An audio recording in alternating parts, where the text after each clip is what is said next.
جو دو بڑی جماعتیں ہیں وہ پہلے ہی ایک دوسرے پہ دھاندلی کے الزام بھی لگا رہی ہیں. پاکستان پیپلز پارٹی کہتی ہے شفافیت پر پہلے مرحلے میں بھی اور اب دوسرے مرحلے میں بھی اٹھائے گئے ہیں.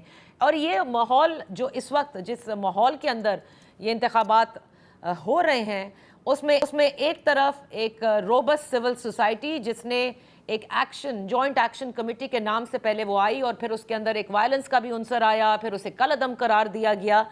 تو کیسے یہ حالات آپ دیکھ رہے ہیں؟ کیا انتخابات ان تمام معاملات کو حل کر پائے گی؟ میں تو سمجھتا ہوں کہ الیکشن کمیشن نے جو قدم اٹھایا اس نے جو جمہوری عمل کے تسلسل کے لیے یہ انتخابات کروائے ہیں.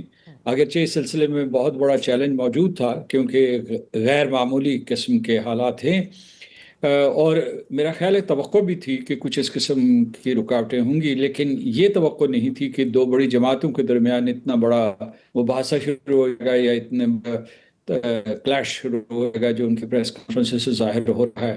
کیونکہ یہ بھی ہے کہ وہ دونوں جماعتیں مرکز میں حلیف بھی ہیں, تو یا مرکز یا دوسرے صوبوں میں کسی نہ کسی طرح سے وہ حلیف ہے. پھر جو کہ دونوں ایوانوں میں ان کا ایک دوسرے کے ساتھ تعاون ہے, مل کر جو ہے بل پاس کرتے رہیں. تو اس لیے میں سمجھتا ہوں کہ اس وقت جو ہے صورتحال اور تھوڑی سی تشویشناک ہو گئی جب ان کے درمیان بیان بازی کا آغاز ہوا. صحیح. تو مسعود صاحب یہ مجھے بتائیے گا کہ ابھی ندیم افضل چند صاحب نے کہا کہ جو پہلا مرحلہ تھا وہاں میرپور ڈویژن میں 90% ٹرن آؤٹ کیسے ہو گیا جبکہ دیکھا جائے تو 30% ہے.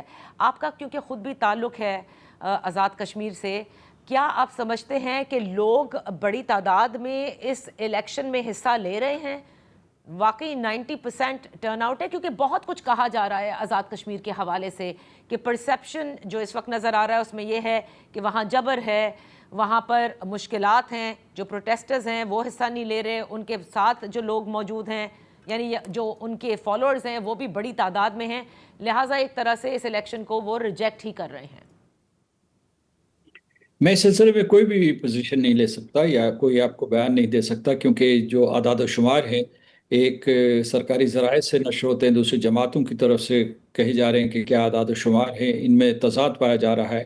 اور اس کے علاوہ کچھ جو سوشل میڈیا پہ مختلف قسم کے اعداد و شمار چل رہے ہیں, تو جو اعتبار کرنا پڑے گا وہ الیکشن کمیشن کے اوپر کرنا پڑے گا. لیکن الیکشن کمیشن کے جو اعداد و شمار ہیں اس کے بارے میں کچھ چیلنجز موجود ہیں. اس کے لیے ایک پروسیجر موجود ہوتا ہے کہ فرض کیجئے کہ وہ کوئی تنازع پیدا ہو جائے تو اس کے لیے الیکشن کمیشن کے تحت ہی یا اور جوڈیشل پروسیسز موجود ہوتی ہیں. لیکن اس وقت جو ہے یہ تبصرہ کرنا جلتی پہ آگ, جلتی پہ تیل چھڑکنے کے مترادف ہوگا.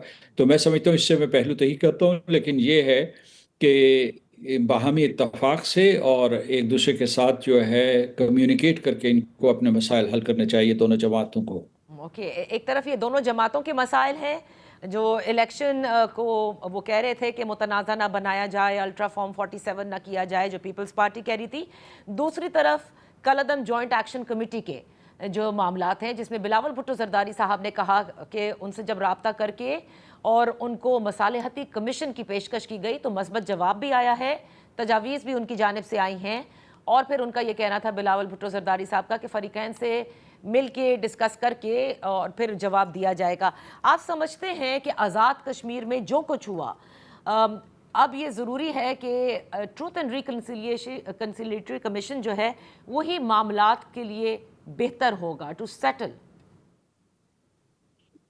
اس میں دو نقطے ہیں. ایک تو یہ کہ اس وقت آزاد کشمیر میں پیپلز پارٹی کی حکومت ہے, وہاں کوئی انٹرم حکومت نہیں ہوتے. یہ سارے کے سارے انتخابات پیپلز پارٹی کی زیر قیادت ہو رہے ہیں, یعنی مطلب ان کی حکومت کی زیر قیادت ہو رہے ہیں. فیصل راٹھور صاحب وزیر اعظم ہیں اور وہ با اختیار ہیں, لہٰذا وہ جتنے فیصلے کرنا چاہیں کر سکتے ہیں. اور جو ہے الیکشن کمیشن جو ہے ان کے ساتھ بھی ان کا مسلسل رابطہ ہے, لہٰذا وہ اس سلسلے میں جو بھی فیصلہ کرنا چاہیں اس کا احترام کیا جائے گا. لیکن دوسری طرف میں یہ کہوں گا کہ جو جوائنٹ عوامی ایکشن کمیٹی تھی اس کے ساتھ مذاکرات جاری تھے, یعنی یہ کوئی نیا سلسلہ نہیں کہ مذاکرات کا سلسلہ شروع کیا جائے گا. مذاکرات تو جاری تھے, 2023 سے جاری تھے, اور میرا خیال ہے کہ اس سال کے مئی تک بھی مذاکرات جاری رہے.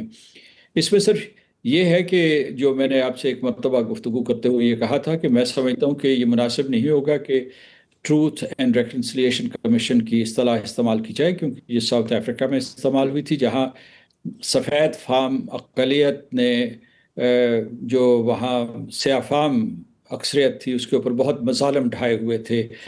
نسلی منافرت اور نسلی امتیاز جو ہے وہ ان کی ایک اسٹیٹ پالیسی تھی. تو اس کو جب وہ ختم ہو گئی، جب جو ہے یعنی جو بلیک میجورٹی کے رول کو تسلیم کیا گیا، تو اس کے بعد ٹروتھ اینڈ ریکنسلیشن قائم کیا گیا. تو اس میں یہ ہوا کہ کس طریقے سے جو ہے دونوں میں بقائے باہمی کو پیدا کیا جائے. یہاں یہ ہے کہ یہاں کوئی، میں سمجھتا ہوں کہ ان باتوں اور جوائنٹ عوامی ایکشن کمیٹی یا اس کے جو حکومت آزاد کشمیر، حکومت پاکستان اور جوائنٹ عوامی ایکشن کمیٹی کے ارکان کے درمیان کوئی دشمنی نہیں ہے. اس میں یہ ہے کہ ان کے مطالبات ہیں اور ان کے جائز مطالبات حکومت آزاد کشمیر نے بھی مانے اور حکومت پاکستان نے بھی مانے.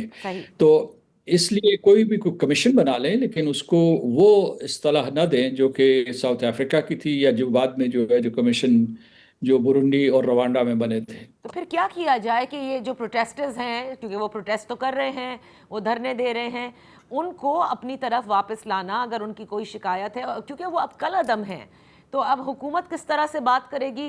there has to be a solution because Kashmir خود D G I S P R بھی کہہ چکے ہیں کہ وہ ہمارے سب سے لاڈلے ہیں. جی، اس میں یہ دیکھیے کہ دشمن بھی ایک دوسرے کے اوپر بات کر رہے ہیں. اس وقت جو ہے ایران اور امریکہ بھی ایک دوسرے کے ساتھ بات کر رہے ہیں، پس پردہ جو ہے پیغام رسانی ہو رہی ہے، رابطہ کار ہیں، اس کے علاوہ سہولت کار موجود ہیں. اور پاکستان نے ثالثی کا فریضہ سر انجام دیا ہے، جس کے لیے پاکستان کی تعریف کی گئی ہے دنیا بھر میں. اسی طریقے سے اگر ان میں اختلاف رائے موجود ہے جوائنٹ عوامی ایکشن کمیٹی میں اور حکومت میں خاص طور سے جو ہے پیپلز پارٹی کی حکومت کہوں گا کہ اس وقت برسر اقتدار وہ ہیں، تو کوئی درمیانی راستہ نکالا جا سکتا ہے. اور اگر وہ جو فرسٹ ایئر ہے اس سے مکالمہ نہیں کرنا چاہتے، تو وہ سیکنڈ ایئر کے ساتھ جو ان کے ڈیزگنیٹڈ ہوں، جو رہنماؤں کے ڈیزگنیٹڈ ہوں ایکشن کمیٹی کے، ان کے ساتھ مذاکرات ہو سکتے ہیں. میرا جہاں تک خیال ہے کہ یہ مذاکرات کا سلسلہ جاری رہا، یہ یعنی کوئی نئی تجویز نہیں ہے. اس پورے جو ڈیمونسٹریشن کے دوران بھی، جو میرا خیال ہے کہ تقریباً 9 جون سے جاری ہے یا اس سے پہلے سے جاری ہے، 2-4 دن پہلے سے جاری ہے، اس کے دوران بھی رابطے رہے ہیں اور مذاکرات ہوتے رہے ہیں. ایک چیز یہ آ گئی تھی کہ میرا خیال ہے کہ وہ انتخابی مہم کا یہ حصہ بن گئے تھے اور لوگوں کی یہ توقع تھی، کچھ جماعتوں کی، میں ان کی نشاندہی نہیں کرنا چاہتا، وہ سمجھ رہے تھے یہ خلا پیدا ہو رہا ہے اور اگر آپ جوائنٹ عوامی ایکشن کمیٹی کے ساتھ اظہار ہمدردی کریں گے تو آپ کو زیادہ ووٹ ملیں گے. تو یہ بھی ایک قسم کا ایک سیاسی ماحول کا حصہ بن گیا ہے یہ عنصر. بہت بہت شکریہ Masood Khan for being with us on the show. یہاں وقت ہوا ہے ایک بریک کا. Welcome back. وفاقی وزیر داخلہ محسن نقوی صاحب کے بیانات اور اس کے بعد D G I S P R کی پریس کانفرنس. گزشتہ روز سنا ہے کہ پاکستان مسلم لیگ نون کے بڑے مل بیٹھے ہیں، ایک بیٹھک ہوئی ہے. کیا کچھ ہو سکتا ہے؟ اس پر بات کرتے ہیں. ہمارے ساتھ ان فوکس ہیں محمد زبیر صاحب، سینئر سیاستدان اور سابق گورنر سندھ. بے حد شکریہ فار جوائننگ اس. زبیر صاحب، کافی انٹرسٹنگ ہم ریاکشن دیکھ رہے ہیں، اور وہ انٹرسٹنگ میں اس لیے کہوں گی کہ کابینہ کے ممبر کے ریمارکس آپ کے سامنے، یعنی وفاقی وزیر داخلہ محسن نقوی کے D G I S P R کی پریس کانفرنس، جس میں ان کے جو خیالات تھے محسن نقوی صاحب کے، وہ ایک طرح سے سیکنڈ کیے گئے. لیکن جس طرح سے پاکستان مسلم لیگ نون خاموش رہی، کسی قسم کا کوئی ریاکشن ہم نے نہیں دیکھا. جبکہ دوسری جانب اگر پاکستان پیپلز پارٹی کچھ کہہ رہی ہوتی ہے تو آپ نے دیکھا کہ ایک پوری پاکستان مسلم لیگ نون کے مختلف وزراء آ کے پریس کانفرنسز کا ایک پورا سلسلہ بن جاتا ہے. اور even on the other hand Peoples Party کے بھی ان وزراء کی جانب سے آپ نے کوئی پریس کانفرنس نہیں دیکھی ہوگی. So let's talk about P M L N. کیا وہ شوق میں ہیں؟ سمجھ نہیں آ رہا کہ ہونے کیا جا رہا ہے؟ بولنا چاہتے ہیں لیکن بول نہیں پا رہے. What do you think is going on? میرا خیال ہے شوق از این انڈر اسٹیٹمنٹ. بہت ہی میرا خیال ہے ان کو ایسا بڑا جھٹکا لگا جیسے ایٹم بم گر گیا ہو. اور اس کے اوپر ظاہر سی بات ہے جب اس کے اثرات ہوتے ہیں تو یو ڈونٹ ایکسپیکٹ کہ امیڈیٹلی ریئیکشن بھی آئے گا. پہلے تو اپنا بچ بچاؤ کا سوچتے ہیں کہ اس سے کیسے نکلا جائے. سو یہ بالکل اس وقت پی ایم ایل این کی حالت ہے، اور اس کی 2 وجوہات ہیں. ایک تو یہ ہے کہ وہ انہوں نے جو فیصلہ 2024 نہیں 2022 میں کر لیا تھا کہ وہ جو پچھلی سیاست کی میاں نواز شریف کی جس پہ کنفرنٹیشن ہوتی تھی فوج کے ساتھ بار بار اور جس کی وجہ سے وہ 3 دفعہ نکالے گئے تھے میاں نواز شریف، اور بہت ہیوی پرائس تینوں دفعہ ان کو دینی پڑی تھی، کہ وہ والی سیاست انہوں نے فیصلہ کیا کہ اس کو ہم کبھی دوبارہ نہیں کرائیں گے۔ اچھا تو اس کے لیے موضوع ترین شخصیت ان کی اپنی فیملی، بیکاز ظاہر ہے اور تو اپنی فیملی میں رہنی تھی، میاں شہباز شریف، جو کہ بالکل کنفرنٹیشن کے حق میں کبھی بھی نہیں رہے۔ اور میں خود ان کے لیڈرز کو اور یہ بتایا ہے کہ جی اگر وہ ان کی بات مانی جاتی، میاں شہباز شریف کی، میاں نواز شریف بات مانتے، تو نہ ہی 93 میں کاکڑ پامودے سے باہر ہوتے، نہ 99 میں مارشل لا لگتا، نہ دھرنا ہوتا، نہ 2017 میں پاناما کیس کی وجہ سے فارغ ہوتے۔ اور ایک چیز جو میں ہمیشہ میاں شہباز شریف کے حق میں کہتا ہوں کہ ہی از ناٹ اے ہپوکریٹ، وہ اندر بھی ایسی سوچتے ہیں کہ فوج کے ساتھ کوئی کنفرنٹیشن نہیں ہونی چاہیے، اور سمجھتے ہیں کہ فوج کو ساتھ لے کے چلنا از دا بیسٹ، لیکن اس حد تک چلنا جتنی حد تک انہوں نے بالکل سب کچھ پاور جو ملٹری اسٹیبلشمنٹ کو ڈیسیشن میکنگ جس کو کہتے ہیں وہ دے دی تھی، وہ یہ سمجھے اور تعریف کرتے نہیں رکتے تھے۔ وہ تو ظاہر سی بات ہے، یہ سمجھ رہے تھے کہ جی for the military establishment is the best bet, PMLN is the best party and they will probably rule for another 5, 10, 15, 20 years or whatever. بہت شوق کی ایک تو وجہ یہ ہے کہ جب محسن نقوی نے بات کی اور ہمیں سب کو پتہ ہے محسن نقوی کس کو ریپرزینٹ کرتے ہیں، تو محسن نقوی نے ایک پلر تھا جو کہ اس نظام کا، اس کے 2 پلرز تھے مین، ایک ملٹری اسٹیبلشمنٹ اور ایک پولیٹیکل سائڈ ریپرزینٹ دیکھے گی تو بالکل ختم ہے، اور کولیپس تو ہوا ہی ان کی وجہ سے ہے، اور یہ سسٹم آگے چل ہی نہیں سکتا۔ ایون 10 ایئرز انہوں نے کہا اگر ایسے ہی ہے، ایون اگر آپ 18 گھنٹے بھی کام کریں تو یہ نہیں چل سکتا۔ تو فنڈامنٹلی انہوں نے ڈائریکٹ ٹارگٹ کیا، اور انہوں نے یہ بھی بتایا کہ ان کی سیاست ان کو سمجھ پوچھ دی ہے، اس سے سمجھتے ہیں کہ لیپ ٹاپ دینے سے پاکستان ترقی کرتا ہے، بالکل انہوں نے کلیئر الفاظ میں حضرت، تو وہ ظاہر سی بات ہے شوق تو ہے۔ شوق تو ہے۔ آپ نے درست فرمایا زبیر صاحب کہ نواز شریف صاحب کی سوچ بالکل ڈیفرنٹ، سیاست کا طریقہ بالکل ڈیفرنٹ، شہباز شریف صاحب کا ڈیفرنٹ۔ اس وقت آپ کیا سمجھتے ہیں، بیکاز آپ نواز شریف صاحب کو بھی بڑی کلوزلی جانتے ہیں، اور مجھے اچھی طرح یاد ہے کہ ایک موقع ناٹ ان دس گورنمنٹ لیکن پہلے PDM کے زمانے میں، یا شاید when they were about to take the PDM، کچھ آیا تھا کہ جس میں اس وقت کی اسٹیبلشمنٹ نے کچھ کہا تھا کہ پھر ورنہ مارشل لا لگ سکتا ہے، some thing of that sort, اور نواز شریف اپنے اس موقف پر انہوں نے PMLN سے کہا تھا کہ پھر وہ اگر ہینڈل کر سکتے ہیں تو خود کر لیں، and that's his style of politics۔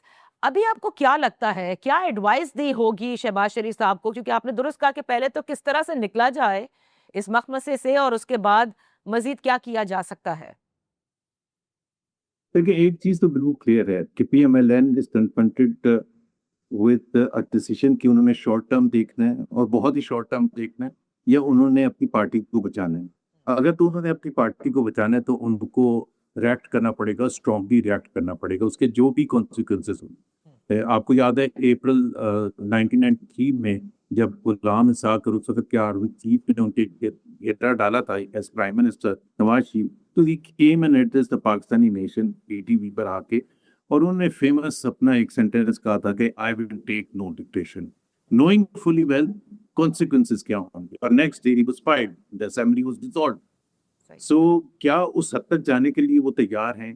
کیونکہ اگر وہ اس کو ریئیکٹ نہیں کرتے، اور ریئیکشن کی جی میں بات کر رہا ہوں، تو دیکھیں شہباز شریف از دا پرائم منسٹر، اور ان کو ریئیکٹ کرنا ہے، ان کو یا تو یہ ریئیکٹ کرنا ہے کہ جی وہ کہیں محسن نقوی کو کہ جی آپ ریزائن کرتے، کیونکہ یہ نہیں ہو سکتا کہ محسن نقوی بھی رہے اور یہ PMLN کی حکومت بھی رہے، یہ تو ہو ہی نہیں سکتا۔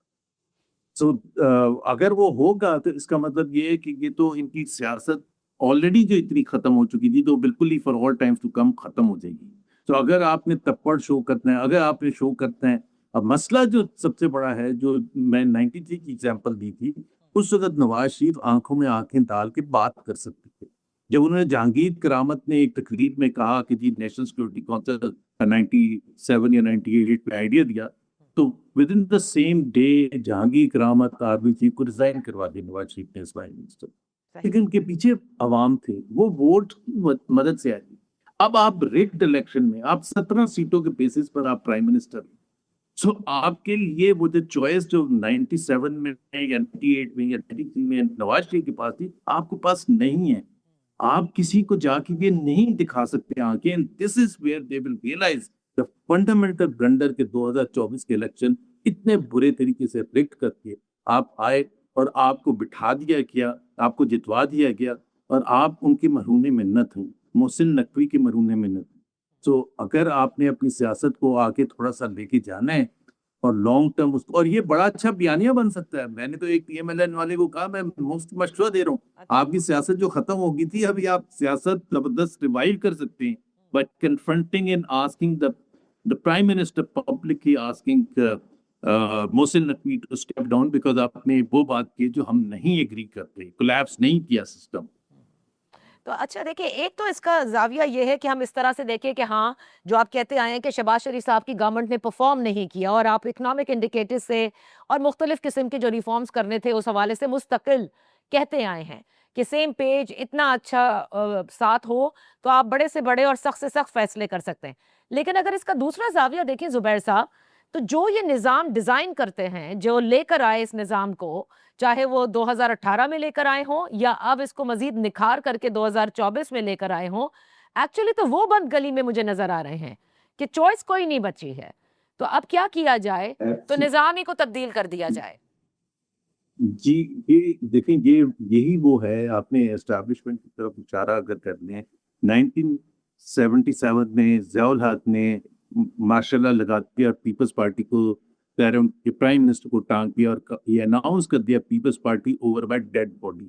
اور 1988 میں جا کے جو مسلم لیگ تھی اس کی بھی حکومت کو فارغ کر دیا جنیجو کو بھی فارغ. دین ہی was left with no choice. وہ تو اللہ کا ایسے کرنا تھا کہ ضیاء الحق کی ڈیتھ ہو گئی and Pakistan came back to life and Benazir Bhutto within 2 months of direct election. اب ظاہر سی بات ہے جنہوں نے یہ سارا نظام بنایا ہے اور بالکل ایسا ہی اشارہ دیا گیا تھا کہ یہ نظام جس کے جو پولیٹیکل سائڈ ہے اس میں پیپلز پارٹی یا PMLN ایک بڑے میجر پلیئرز ہیں اور رہیں گے آنے والے وقتوں میں, سالوں میں. اور وہ اگر وہ جو نظام لانے والے تھے جنہوں نے سوچا تھا کہ ملک کو, اور میں کسی کی سنسیئرٹی پر کبھی بھی وہ نہیں کرتا, ان کی بھی تھنکنگ یہ تھی کہ پاکستان اس طرح سے آگے جائے گا.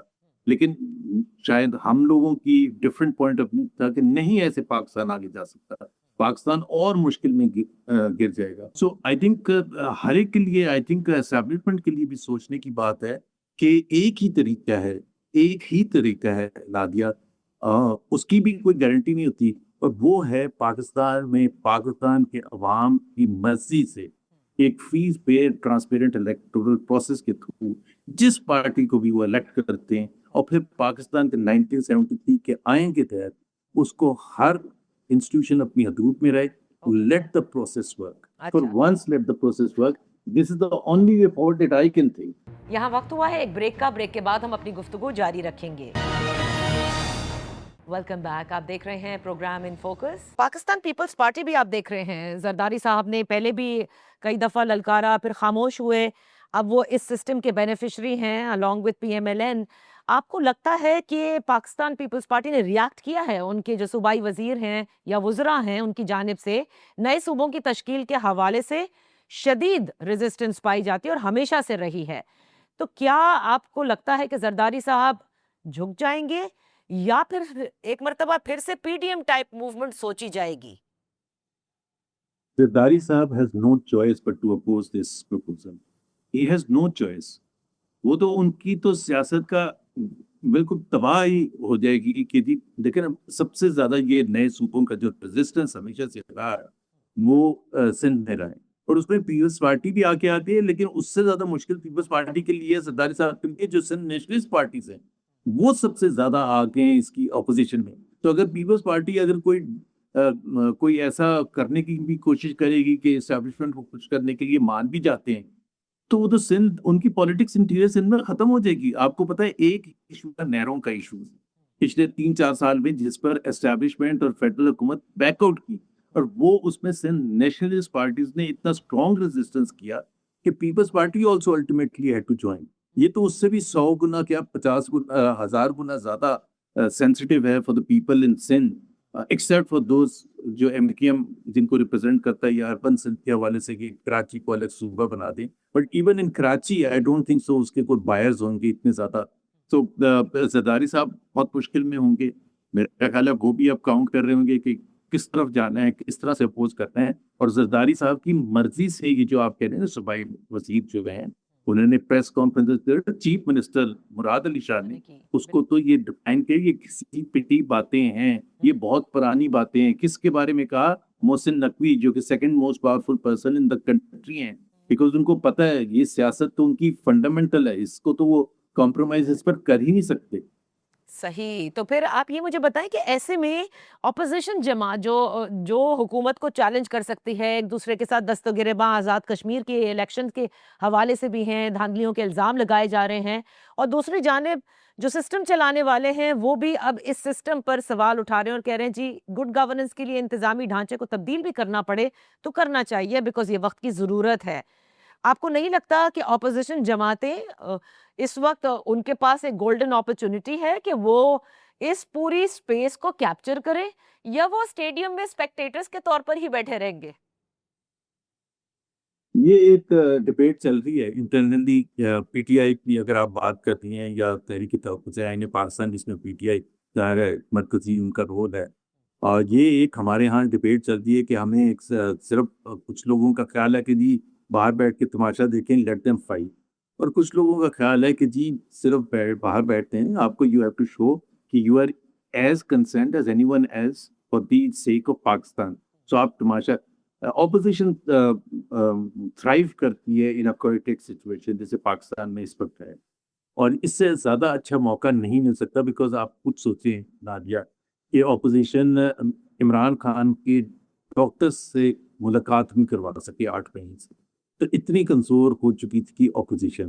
اب ان کے پاس ایک موقع ہے کہ جس میں وہ ایک ایگریسو پولیٹکس کرے. میں بڑا سمپل سی کہتا ہوں, let's not go too far کہ اس طرح سے پولیٹکس کر رہے ہیں. سینیٹر مشتاق جو کر رہے ہیں پولیٹکس, وہی پولیٹکس کرنا چاہیے. Senator Mushtaq is very much part of تحریک تحفظ آئین پاکستان, اور وہ باوجود اس کے تحریک تحفظ آئین پاکستان میں ہے, وہ آپ نے دیکھا ہے کہ وہ اپنی سیاست جاری رکھتے ہیں. وہ آزاد کشمیر چلے کے, وہ اریسٹ ہو کے, وہ پھر اریسٹ ہو کے. تو I think there has to be a mix of everything. اور ہمارا تو ایک موقع بالکل کلیئر ہے کہ یہ کولیپس تو ہمیں پتہ تھا کہ یہ نہیں چل سکے گا, اور یہ Pakistan is not a laboratory جہاں بار بار جا کے ایکسپیریمنٹ کریں. تو لیٹسٹ ون 4.5 سال آپ نے کرنے کے بعد اناؤنس کر دیا کہ یہ نہیں چل سکتا سسٹم. اور جو سلوشن بھی ہے وہ بھی یہ ایسا کوئی سلوشن نہیں ہے کہ اس سے پاکستان چل جائے گا. اس سے کمپٹنس کہاں سے آ جائے گی؟ ایڈمنسٹریٹو یونٹس چھوٹے, ایک آزاد کشمیر ایک 40 لاکھ کا ایریا ہے نا, ادھر الگ ایڈمنسٹریشن ہے, پرائم منسٹر ہے, اسمبلی ہے, وہاں کا اپنا کورٹس ہیں, پریزیڈنٹ اپنا ہے. اس کا نظام کوئی ماڈل ہے؟ بالکل بھی نہیں. سو اٹس ناٹ اباؤٹ کہ کتنا چھوٹا. یو پی ہے اتنا بڑا ملک, اتنا بڑا پروونس ہے کہ پاکستان کے برابر ہے, سکسیسفل چل رہا ہے. تو یہ کوئی اس میں کوئی گارنٹی تو کوئی چیز نہیں ہے. حالانکہ آئی ایم بیسکلی سپورٹر کے آپ کو نئی نئی چیزیں ضرور ایکسیپٹ کرنی چاہیے, اگر وقت کی ضرورت ہے اس کے ساتھ چلنا چاہیے. بٹ پولیٹیکلی ایک اتنا ڈائنامائٹ ایک ہو تو وہ نان اسٹارٹر ہو, اس کو اٹیمپٹ کرنے کا تو ایک ہی طریقہ ہے کہ جو پولیٹیکل پارٹی یا محسن نقوی صاحب سمجھتے ہیں کہ یہ پاکستان کا سلوشن ہے, تو اس الیکٹورل پروسیس میں کوئی بھی پارٹی اپنا مینیفیسٹو میں یہ اور عوام کے پاس جا کے اس کو کنونس کرے. اگر عوام اس کو vote they, they will have the right to come and change the constitution. But without that تو ایک باہر سے بیٹھ کے ایسے اعلان کر دینا تو بالکل بھی I think it's playing with fire. Thank you so much Muhammad Zubair صاحب for being with us on the show. اس وقت وقت ہوا ہے ایک بریک کا. Welcome back. جو کچھ وفاقی وزیر داخلہ کی جانب سے کہا گیا اور اس کے بعد D G I S P R کی پریس کانفرنس جو آپ کے سامنے آئی, ظاہر ہے کہ اس کو بھلایا نہیں جا سکتا. کچھ تو ہے اور کچھ تو ہوگا. یہ سب اس وقت ڈسکشن ہو رہا ہے, پاور پولیٹیکل پارٹیز کے درمیان بھی ہو رہا ہے, اور ظاہر ہے کہ ان کی پریس کانفرنسز میں بھی یہ نظر آ رہا ہے کہ کہیں نہ کہیں پریشانی پائی جاتی ہے. اس پر بات کرتے ہیں. ہمارے ساتھ ان فوکس ہیں زیغم خان صاحب, سینئر تجزیہ نگار ہیں. بہت شکریہ فار جوائننگ اس. زیغم, دونوں کی ایک پریس کانفرنس آپ کے سامنے اور محسن نقوی صاحب کی سٹیٹمنٹس آپ کے سامنے, اور پھر یہ بھی آپ کے سامنے کہ شہباز شریف صاحب جو وزیر اعظم ہیں انہوں نے اب تک اس نظام میں کسی قسم کی کوئی کنفرنٹیشن نہیں کی ہے, بلکہ ایک سموتھ رننگ کے لیے ہمیشہ وہ تعریف ہی کرتے نظر آئے ہیں. اس بار آپ کیا سمجھتے ہیں؟ کوئی کنفرنٹیشن کے لیے وہ تیار ہوں گے یا اس پلان کے ساتھ وہ بہنا پسند کریں گے؟ لیکن نادیہ، یہ جو تقریر ہے محسن نقوی صاحب کی، یہ ایک بات تو ظاہر کرتی ہے، اور کچھ کرے یا نہ کرے، وہ یہ کہ پاکستان میں پالیسی بنانے کا، پالیسی میکنگ کا کتنا بڑا بحران ہے. ممبر آف کیبنٹ جو پالیسی ہے اس کی ٹاپ پر ہوتا ہے، اس سے اوپر تو صرف وزیر اعظم ہوتا ہے نا. اور جب ایک ممبر آف کیبنٹ بولتا ہے پارلیمانی نظام میں، جب ایک وزیر بولتا ہے تو یہ سمجھا جاتا ہے کہ پوری کابینہ بول رہی ہے. کیا مطلب؟ حکومت پاکستان بول رہی ہے. ٹھیک. تو یہ وزیر داخلہ صاحب بول رہے ہیں، بہت اہم موضوعات پہ بات کر رہے ہیں، لیکن ان کی باتیں اس طرح کی ہیں جس طرح کی ہم لوگ میڈیا پہ کرتے ہیں، انکوہیرنٹ اور ریمبلنگ، اور کوئی ترتیب نہیں ہے اور کوئی حل نہیں ہے. ایک طرح کی فرسٹریشن کا اظہار ہے جو کر رہے ہیں.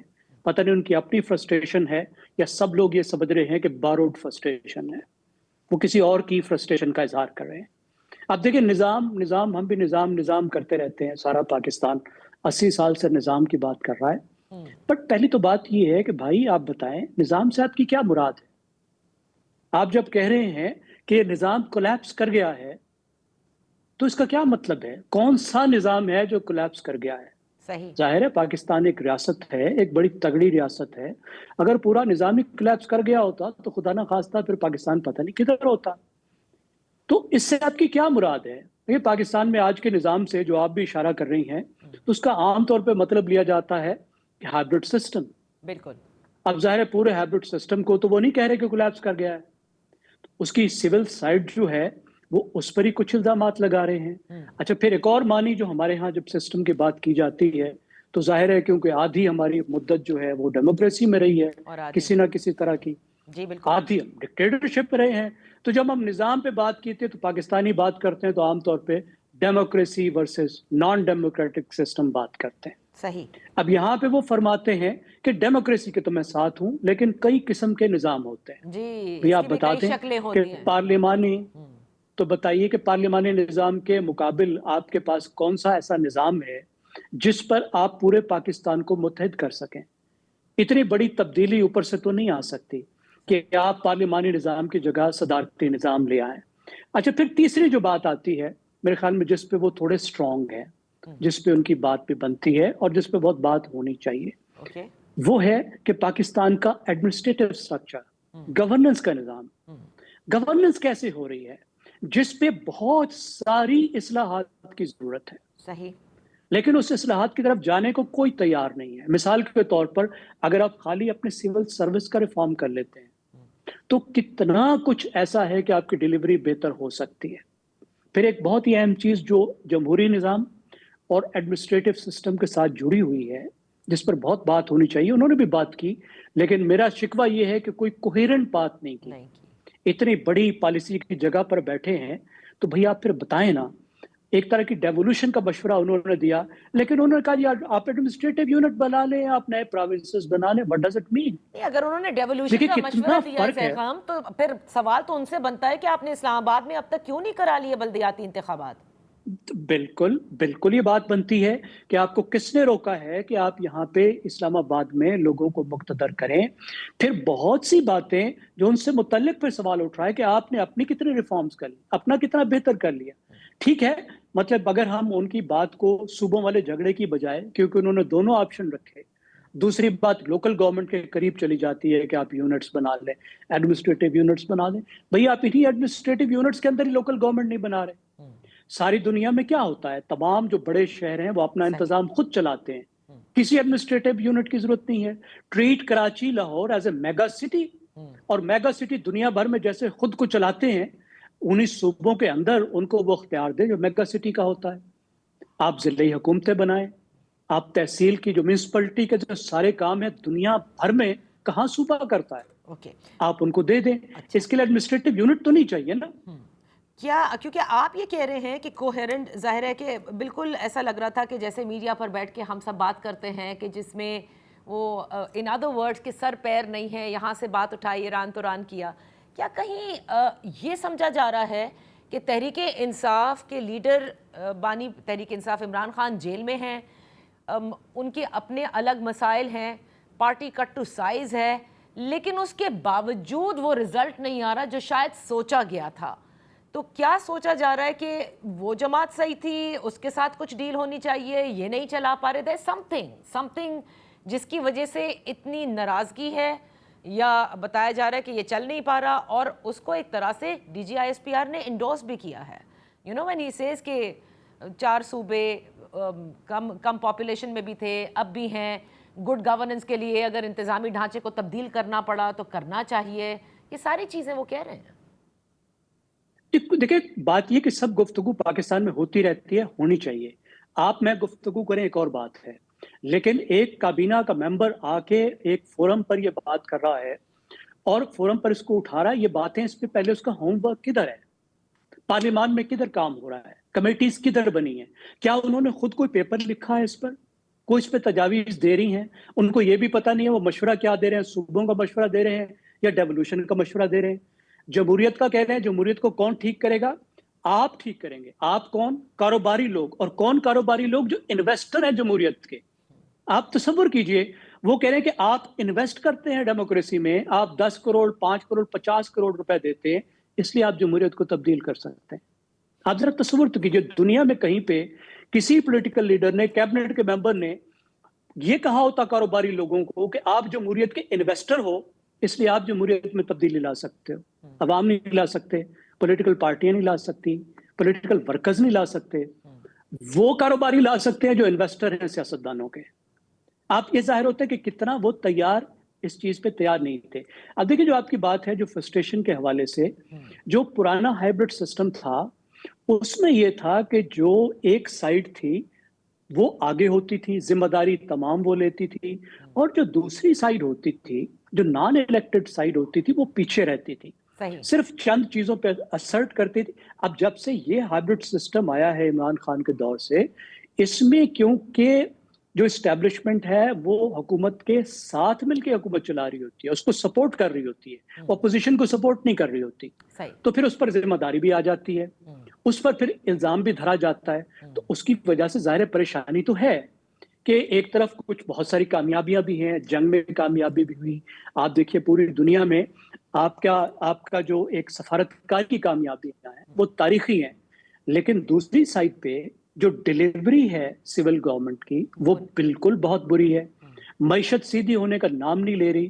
تو وہ میں سمجھتا ہوں وہ جو فرسٹریشن ہے naan elected side hybrid system کی، اس کا اظہار ایریے سے کیا گیا ہے، لیکن میرا نہیں خیال کہ خالی اس کو ایکسپریس کرنا یہ کوئی طریقہ ہے۔ لیکن زیغم، آپ کو یاد ہوگا کہ عمران خان صاحب کی جب حکومت تھی تو یہی ان کے ساتھ بھی مسائل تھے کہ جو نان الیکٹڈ سائیڈ تھی وہ بعد میں برملا کہتی تھی کہ بزدار صاحب جب تھے تو پنجاب نہیں چل رہا تھا، معیشت نہیں چل رہی تھی، تو الٹیمیٹلی معیشت کیونکہ نہیں چل پا رہی تو یہ گلہ سمجھ میں آ رہا ہے کہ اب ایک مرتبہ پھر سے اس کا جو ہے وہ اظہار کیا گیا، بس چہرے بدل چکے ہیں۔ میں آپ سے اب یہ پوچھنا چاہوں گی کہ آپ کیا سمجھتے ہیں کہ جب وہ کہتے ہیں نا کہ جمہوریت کی کئی شکلیں ہوتی ہیں اور سب صدارتی نظام کی طرف بھی بات کریں، اس میں یہ جو 2 پارٹی ہیں جنہوں نے اب تک ساتھ دیا، کیونکہ اب تک ہمیں بتایا جا رہا تھا کہ سسٹم بہت اچھا چل رہا ہے، تگڑا ہے، مضبوط ہو چکا ہے، سموتھ رننگ ہے، شہباز شریف صاحب بھی بہت اچھا چلا رہے ہیں، زرداری صاحب بھی کوسچن نہیں کرتے، وہ اس کا حصہ ہوں گے جو بھی شکل بنتی ہے نئی جمہوریت کی؟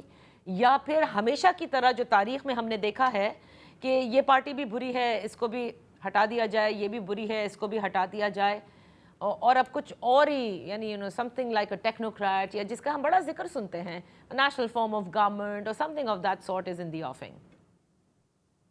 دیکھیے سب چیزیں ٹرائی کر چکے ہیں نا، جب بھی آتے ہیں ڈائریکٹ حکومت ہوتی ہے ملٹری کی تو اس وقت تو ٹیکنوکریٹس ہی ہوتے ہیں نا، تو صورتحال تو اس وقت بھی ٹھیک نہیں ہوتی۔ دیکھیں ہر طرح کی ڈیموکریسی ڈیلیور کرتی ہے، نان ڈیموکریسی بھی ڈیلیور کر دیتی ہے۔ دیکھیں چائنا کی جو ڈیموکریسی ہے وہ کس طرح کی ڈیموکریسی؟ ایک طرح کی بیسک ڈیموکریسی ہے نا، it delivers. Why it delivers? کیونکہ چائنا ایک میرٹوکریسی ہے اور کچھ نہ ہو انسٹیٹیوشنز وہاں ورک کرتے ہیں اور میرٹ پر چائنا چلتا ہے۔ مسئلہ یہ کہ آپ کسی طرح کا بھی سسٹم لے آئیں، اگر آپ ایک میرٹوکریسی نہیں ہے تو کوئی بھی ڈیموکریٹک سسٹم یا نان ڈیموکریٹک سسٹم کام نہیں کرے گا. ڈکٹیٹرشپ بھی کام نہیں کرے گی, جمہوریت بھی کام نہیں کرے گی, پریزیڈنشل سسٹم بھی کام نہیں کرے گا, اور پارلیمنٹری سسٹم بھی کام نہیں کرے گا. اور اکانومی کا جو بنیادی مسئلہ ہے وہ دیکھیں اس طریقے سے ادھر ادھر کرنے سے, ٹیکنوکریٹ لانے سے, وزیر خارجہ بدلنے سے نہیں ہوتا. مسئلہ تو ہے کہ جو ایلیٹ انٹرسٹ ہیں, جو پولیٹیکل اکانومی ہے اس کا مسئلہ ہے, اور وہ صرف الیکٹڈ سائٹ کا مسئلہ نہیں ہے, وہ پاکستان کی پوری ایلیٹ کا مسئلہ ہے. تو کیا مل کر بیٹھ کر یہ طے کرنے کو تیار ہیں کہ ہم نے اس اکانومی کی ساخت ہی کو بدلنا ہے؟ Economy must work for the people. Elite interest کو پیچھے کو لے کر جانا ہے. بالکل, جیسے بلوچستان کے لیے کہا نا کہ جیسے سردار اور ایلیٹ نے خراب کیا, وہ پورے پاکستان پر اپلائی ہونا چاہیے. جی بالکل بالکل. دیکھیں, اور ایلیٹ اب وہ پرانی ایلیٹ نہیں رہی. نعرے میں تو سردار اور جاگیردار ہیں نا, بلوچستان میں سردار اب بھی میرٹ کرتے ہیں, لیکن جو نیو ویلتھ آ گئی ہے, آپ ذرا ٹھیکیداروں کی طاقت تو دیکھیے. آپ کی اسمبلی کی سیٹیں خرید لیتے ہیں, ذرا سینٹ پر ایک نظر ڈال کے دیکھیں وہاں کون کون بیٹھا ہے اور کتنے کتنے میں آیا ہے. اس وقت تو بالکل ایک جو نئی ایلیٹ پیدا ہو گئی ہے, جو کرونی کیپٹلسٹ ایلیٹ ہے. دیکھیں, کرونی کیپٹلزم کیا ہوتا ہے؟ جب کوئی سرمایہ حکومت کے ساتھ, ریاست کے ساتھ مل کر بناتا ہے, اس کو کہتے ہیں کرونی کیپٹلزم. تو جو سیٹیں لے کر آتے ہیں وہ کیا کرتے ہیں؟ آپ کے پالیٹیشین بھی ہیں, بزنس مین بھی ہیں. سیاست سے کاروبار میں لوگ جا رہے ہیں, کاروبار سے سیاست میں آ رہے ہیں. کرونی کیپٹلزم کا جو ہے وہ دور دورہ ہے. شوگر ملیں آپ کا سب سے بڑا کاروبار ہے, پلاٹ آپ کا سب سے بڑا کاروبار ہے. تو آپ تو وہ کاروبار ہی نہیں کر رہے, آپ وہ معیشت ہی نہیں چلا رہے جس کی بنیاد پہ پاکستان آگے جائے, گروتھ آئے, ہماری پروڈکٹیوٹی بڑھے, لوگوں کو جابز ملیں. تو یہ بنیادی سٹرکچر ہی اگر آپ تبدیل نہیں کر رہے تو ایک دوسرے کو کوسنے سے بات تو نہیں چلے گی. یہ تو مل کر بٹھانا پڑے گا. I like that last statement. ایک دوسرے کو کوسنے سے بات نہیں آگے بڑھے گی. They all have to change. بہت بہت شکریہ زیخم for being with us on the show. اسی کے ساتھ پروگرام کا وقت ختم ہوتا ہے. اللہ حافظ.